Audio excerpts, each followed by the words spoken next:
everyone, welcome back to our channel. I hope you all are safe and enjoying our videos. मी सपना शिरसाट शासकीय अध्यापक महाविद्यालयातर्फे तुम्हा सर्वांचे आमच्या चॅनलवरती स्वागत करते. विद्यार्थी मित्रांनो, आजच्या या धकाधकीच्या जीवनामध्ये आपल्याला ऑनलाईन क्लासेस घेणे अत्यंत आवश्यक आहे आणि आमच्या कॉलेजचा हा एक छोटासा प्रयोग विद्यार्थ्यांच्या ज्ञानात भर देण्यासारखा आहे. सो आय होप तुम्हा सर्वांना नक्कीच हा जो आमचा प्रयोग आहे तो आवडला असेल. तर चला आजच्या पाठाला सुरुवात करूया. विद्यार्थी मित्रांनो, आधीच्या इयत्तेमध्ये तुम्ही इंद्रिय संस्थांबद्दल अभ्यासलेले आहे. वेगवेगळ्या इंद्रिय संस्था अभ्यासलेल्या आहेत. प्रत्येक इंद्रिय संस्थेमध्ये कोणते अवयव सहभाग घेतात, त्यांचे कार्य, त्यांचे उपयोग हे आपण अभ्यासलेलं आहे. आज आपण प्रत्येक अवयव कशापासून बनलेला आहे व त्याचे कार्य हे अभ्यासणार आहोत. म्हणजे थोडंसं खोलवर आपण जाणार आहोत आणि प्रत्येक अवयव जे आहे ते कुठल्या पेशीपासून बनलेला आहे, त्याचे नेमके कुठले कार्य आहे हे आपण अभ्यासणार आहोत. तर I hope you all are ready. So let's गो.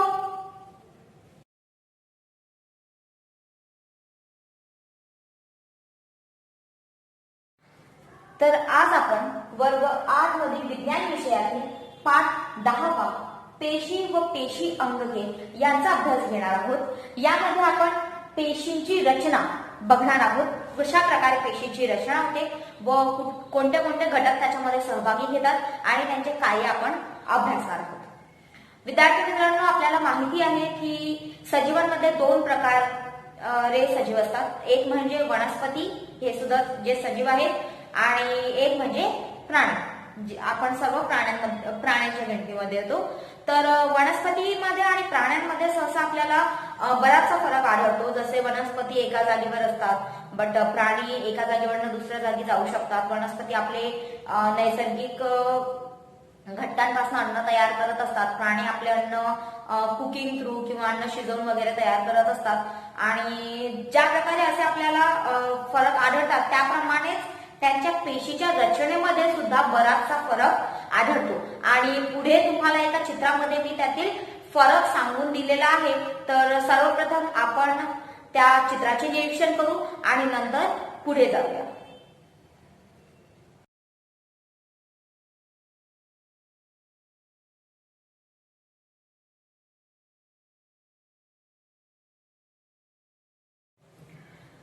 पेशीतील कार्ये कशी चालतात हे समजण्यासाठी आपल्याला पेशीतील प्रत्येक घटकाचा अभ्यास करावा लागेल. त्यामधील पहिला घटक म्हणजे पेशी भित्तिका. सर्वप्रथम आपण इथे लिहून घेऊ पेशीचे भाग.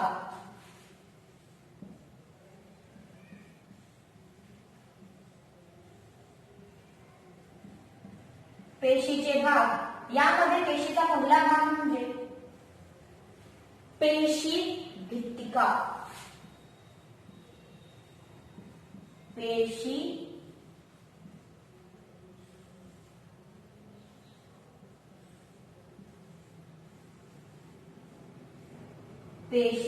भित्तिका. तर पेशी भित्तिका म्हणजे काय, तर सेल वॉल. पेशी भित्तिका म्हणजेच इंग्रजीमध्ये त्याला सेल वॉल म्हणतात. आणि शैवाल, कवके तसेच वनस्पतींभोवती सहसा ही पेशी आढळते. ही जी पेशी आहे ही प्राण्यांमध्ये सहसा आढळून येत नाही. पेशी भित्तिका हे फक्त आणि फक्त वनस्पतींमध्येच आढळते.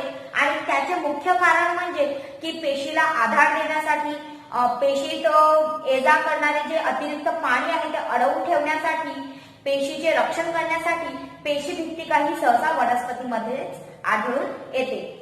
ही जी पेशी आहे म्हणजे पेशी भित्तिका ही पेशी पटलाभोवती असणारे मजबूत व लवचिक असे आवरण आहे. पेशी भित्तिका मूलतः सेल्युलोज तसेच पेस्टिमाइड तसेच कार्बोदके यांच्यापासून बनलेली आहे. आणि कालांतराने आवश्यकतेनुसार लिग्निन व सुबेरिन तसेच क्युटिन अशी बहुवारिके सुद्धा या पेशीभोवती आपल्याला तयार होताना दिसतात. आणि ह्या पेशीचे मुख्यतः कार्य म्हणजे पेशीला आधार देणे, म्हणजेच वनस्पती पेशीला आधार देणे. पेशी जे अतिरिक्त पाणी ये जा करते, जसे मी आधीच सांगितलं की पेशीमध्ये जे अतिरिक्त पाणी ये जा करते त्याचे जे कंट्रोल आहे ते अडवून ठेवण्याचे कार्य हे पेशी भित्तिकेचे असते. आता पेशी भागामध्ये दुसरा पेशीचा महत्वाचा प्रकार म्हणजे पेशी पटल, त्यालाच प्लाझ्मा मेम्ब्रेन किंवा सेल मेम्ब्रेन सुद्धा म्हणतात. पेशी पटल.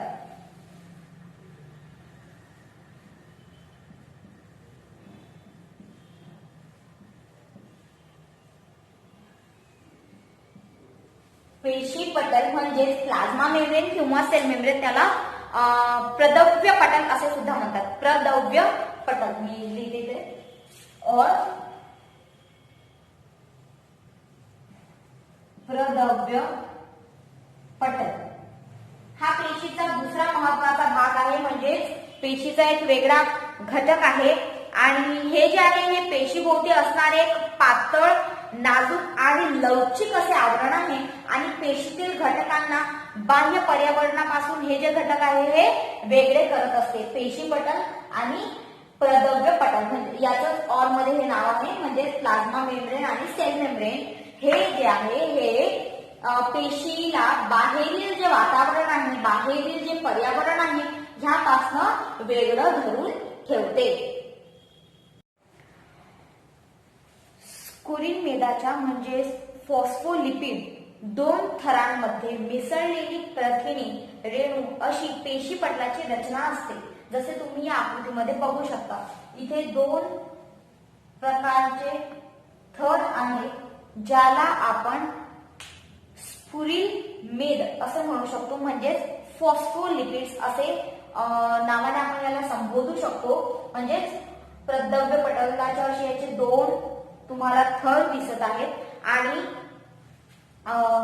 प्रदव्य पटलामध्ये काही ठराविक पदार्थाचे ये-जा करू देणे तर काही पदार्थांना अळकाव करणे म्हणजेच त्याला निवडण्याची जी क्षमता आहे ती या पटलामध्ये असते आणि म्हणून त्याला पारपटल या नावाने सुद्धा संबोधले जाते. म्हणजेच सिलेक्टिव्ह परमिएबल मेम्ब्रेन, पारपटल. कारण याच्यामध्ये कुठले प्रथिन आत येऊ द्यायचे, कुठले प्रथिन बाहेर जाऊ द्यायचे हे ठरवण्याचे जे कार्य आहे ते पेशी पटलामध्ये म्हणजे पेशी पटलाचे हे कार्य असते की कुठले प्रथिन आत येऊ द्यायचे पेशीमध्ये आणि कुठले प्रथिन बाहेर जाऊ द्यायचे. हे जे सिलेक्टिव्ह कार्य आहे हे प्रदव्य पटलाचे आहेत आणि त्यामुळेच त्याला पारपटल म्हणजेच सिलेक्टिव्ह प्रिमेबल मेम्ब्रेन या नावाने सुद्धा संबोधले जाते. या गुणधर्मामुळेच पाणी, क्षार, ऑक्सिजन असे उपयुक्त रेणू जे आहेत ते पेशीत प्रवेश करतात तर काही कार्बन डायऑक्साईड सारखे जे टाकाऊ पदार्थ आहेत ते पेशी बाहेर पडत असतात आणि पेशी बाहेर काही बदल झाले किंवा पेशीतील पर्यावरणामध्ये काही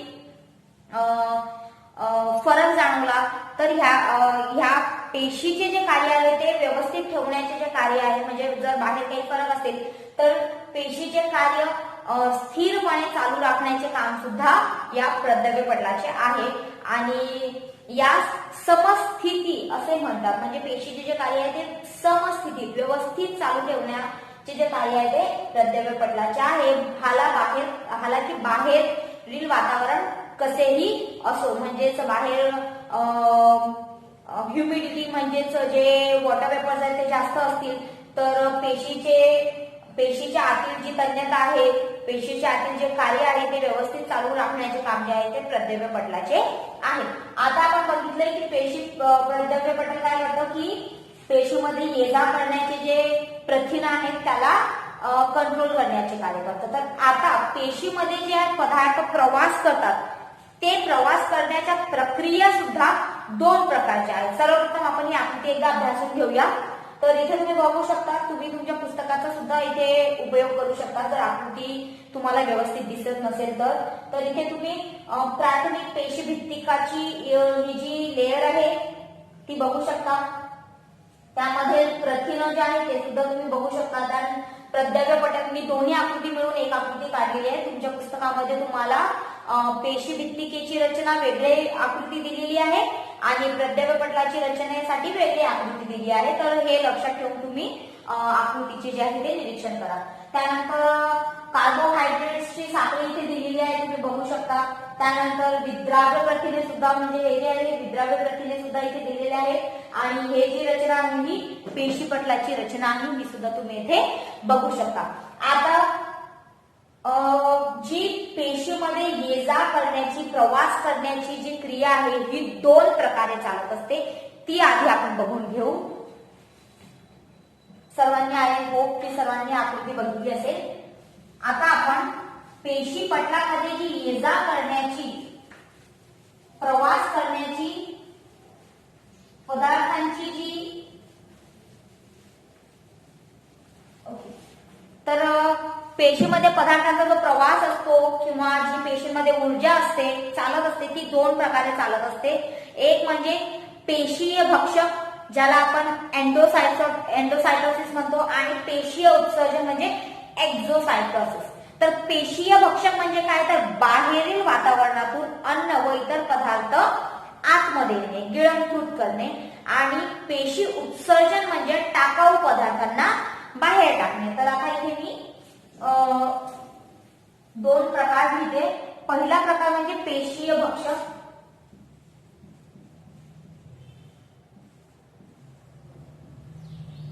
पेशीय भक्षक म्हणजे काय, बाहेरील आवश्यक असणारा पदार्थ पेशीच्या आत घेणे. आणि दुसरा पेशीय उत्सर्जन.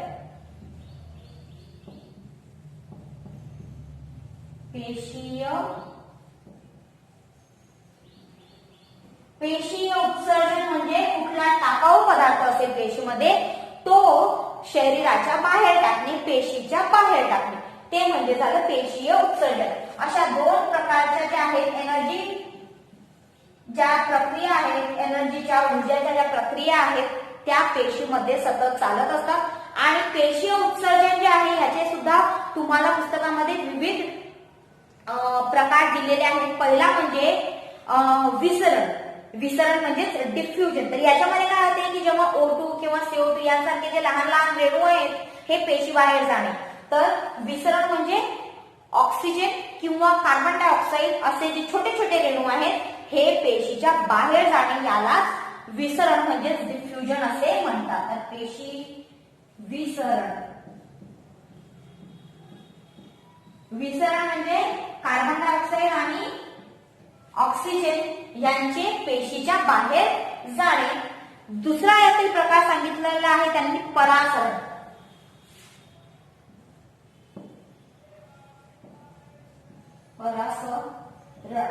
आता परासरणामध्ये नेमकं काय होते, तर परासरण म्हणजे ऑस्मॉसिस. यामध्ये काय होते की जास्त पाणी असलेल्या भागाकडून कमी पाणी असलेल्या भागाकडे निव्वळक्षम पारपटलातून होणारा पाण्याचा जो प्रवास आहे ते म्हणजे परासरण. ही भौतिकीय क्रिया ती घडण्याच्या 3 वेगवेगळ्या शक्यता आहेत. आता परासरणाच्या 3 वेगवेगळ्या प्रक्रिया आहेत, त्या सुद्धा मी तुम्हाला सांगते. सर्वप्रथम हे सांगते की परासरण म्हणजे नेमकं काय, ऑस्मॉसिस म्हणजे नेमकं काय. तर त्यासाठी समजा एक छोटीशी मी तुम्हाला कृती सांगते. बादाम घ्यायची, बादामीचे 2-3 दाणे घ्यायचे, पुस्तकामध्ये सुद्धा तुम्हाला दिलेलं आहे. बादामीचे 2-3 दाणे घ्यायचे आणि बादामीचे दाणे तुम्ही पाण्यात टाकायचे रात्रभरासाठी. तर सकाळी उठून जेव्हा तुम्ही त्या बादामीच्या दाण्याला बघसाल तर तुम्हाला जाणवेल की बादामीचे दाणे आधी सुके होते, वाळलेले होते, पण जसे आपण त्याला पाण्यामध्ये टाकलं त्याने काय केलं, बादामीच्या दाण्याने त्याला जेवढं पाणी सोसता येईल त्याने ते काय केलं, ऍब्झॉर्ब करून घेतलं, शोषून घेतलं.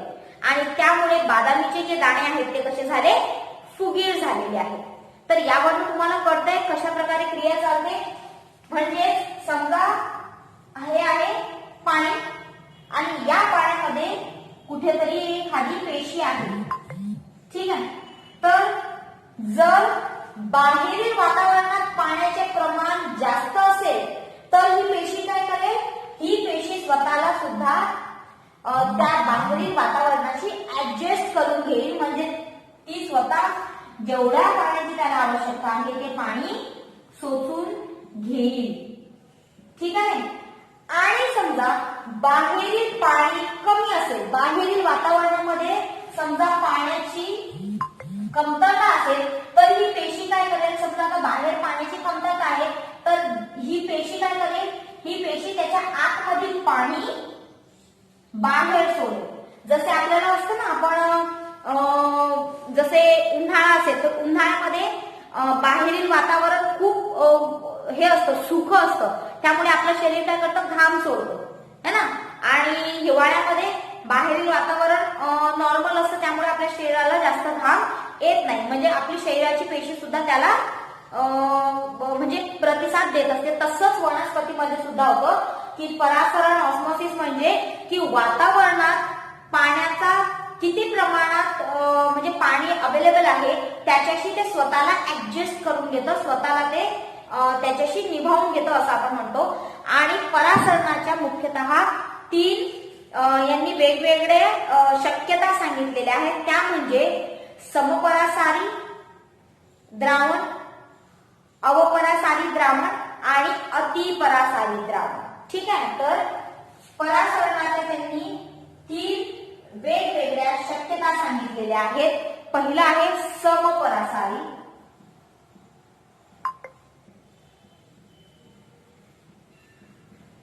समपरासारी.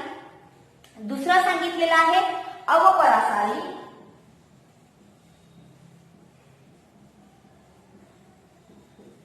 आणि तिसरा जो प्रकार सांगितलेला आहे तो म्हणजे आहे अतिपरासारी. मी तिसरा प्रकार इथे लिहिले खाली.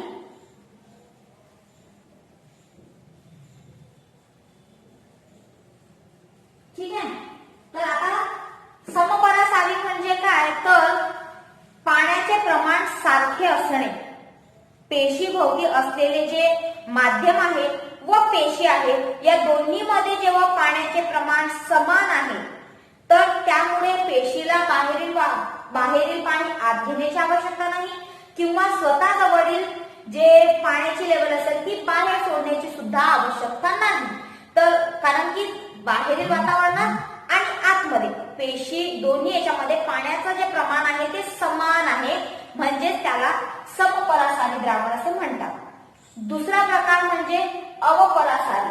अवपरासारी मध्ये काय होतं की पाण्यातील पेशीतील पाण्याचे प्रमाण हे कमी असते आणि सभोवताली जे आहे पाण्याचे प्रमाण जास्त असते. जसे आपण आताच बघितलं बादामीचं उदाहरण, बादामीमध्ये पाण्याचे प्रमाण कमी आहे, पण आपण जेव्हा बादाम पाण्यामध्ये टाकतो तेव्हा त्याच्या सभोवताली, बादामीच्या सभोवताली पाण्याचे प्रमाण जास्त असते.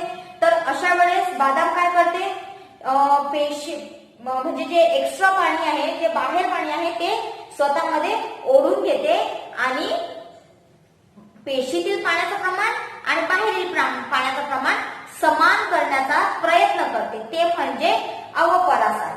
म्हणजे पेशीतील पाण्याचे प्रमाण कमी व सभोवतालच्या माध्यमातील पाण्याचे प्रमाण जे जास्त आहे ते पाणी पेशीमध्ये शिरते आणि यालाच अंतःपरासरण म्हणजे एंडोऑस्मोसिस असे म्हणतात. ठीक आहे, बादामीचे दाणे जेव्हा आपण पाण्यात ठेवले तेव्हा ते काय करतं, पाणी शोषून घेतं आणि वातावरणाशी म्हणजे सभोवतालाशी स्वतःच्या माध्यमाशी ते स्वतःला ऍडजस्ट करून घेतं.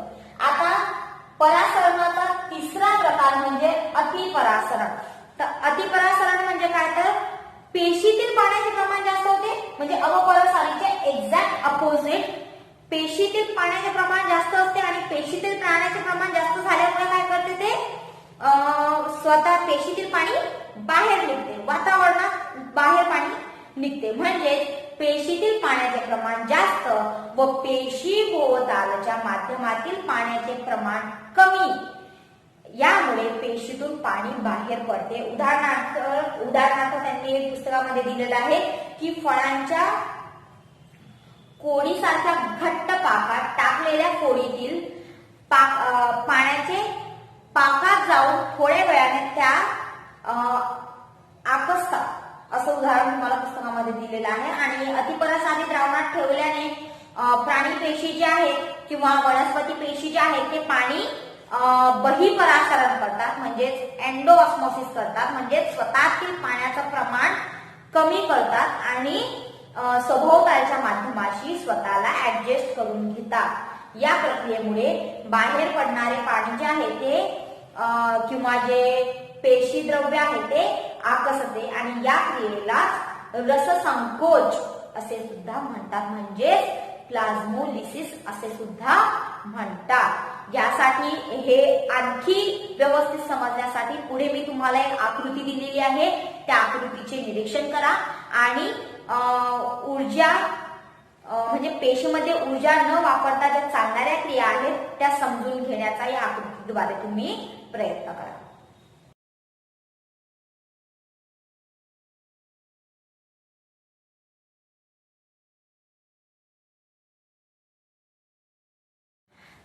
तर विद्यार्थी मित्रांनो, आज आपण पाठ 10 पेशी व पेशी अंगके यामधील पेशीची रचना या भागामध्ये आपण पेशीचे काही भाग बघितले, ज्यामध्ये सर्वप्रथम आपण अभ्यासले पेशी भित्तिका।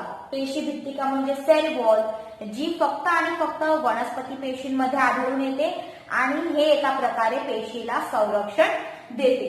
त्यानंतर आपण पाहिलं पेशी पटल म्हणजे तद्दव्य पटल, आणि हे पेशीभोवती एक असणारे लवचिक असे आवरण आहे, ज्यामुळे पेशीमध्ये कुठल्या गोष्टी शिरणार आहेत कुठल्या नाही शिरणार आहेत या गोष्टींचं जे आहे हे कंट्रोल करत असते पेशी पटल। त्यानंतर आपण बघितलं पेशीय भक्षक। पेशीय भक्षक म्हणजे तद्दव्य पटल कुठले दोन प्रकारचे कार्य करते, तर ते आहे पेशीय भक्षक आणि पेशीय उत्सर्जन। तर पेशीय भक्षक म्हणजे काय, तर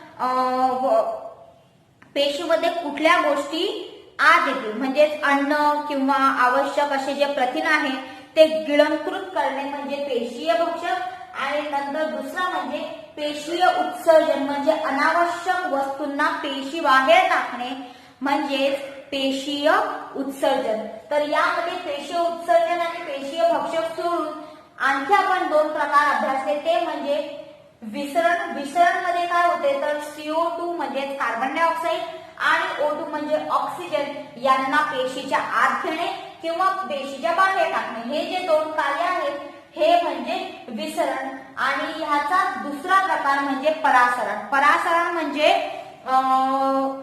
पेशीच्या माध्यमांशी म्हणजे पेशीच्या सभोवतालाशी पेशी कशा प्रकारे स्वतःला ऍडजस्ट करून घेते ते। आणि परासरणाचे मुख्यतः 3 वेगवेगळे प्रकार आहेत। पहिला म्हणजे समपरासरण। समपरासरणामध्ये काय होते की पेशीतील पाण्याचे प्रमाण आणि पेशी बाहेरील पाण्याचे प्रमाण म्हणजे पेशीच्या सभोवतालचे पाण्याचे प्रमाण हे समान आहे, ते म्हणजे समपरासारी।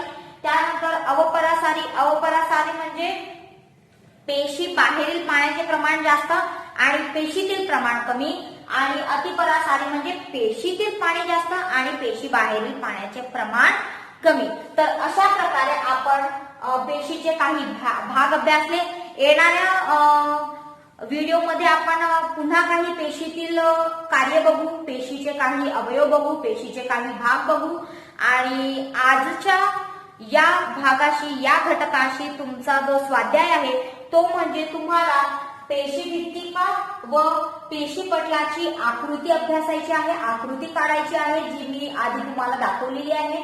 ती आकृती काढून त्यातील जे वेगवेगळे अवयव आहेत त्यांची नावे तुम्हाला लिहायची आहेत। तसेच तुम्हाला पेशीमध्ये कुठल्या कुठल्या क्रिया घडत असतात, ऊर्जा वापरून कोणत्या क्रिया घडतात, ऊर्जा न वापरता कोणत्या क्रिया घडतात ते तुम्हाला लिहायचं आहे। जेव्हा तुम्ही पुस्तक वाचाल तेव्हा तुम्हाला आणखी याबद्दल माहिती मिळेल। So everybody just keep reading, stay home, stay safe, आणि जर तुम्हाला व्हिडिओ आवडला असेल तर नक्कीच व्हिडिओला लाईक करा, आमच्या चॅनलला सबस्क्राईब करा, आणि कुठलाही प्रश्न असेल तर नक्की कमेंट सेक्शन मध्ये विचारा। तोपर्यंत stay safe, stay home, thank you.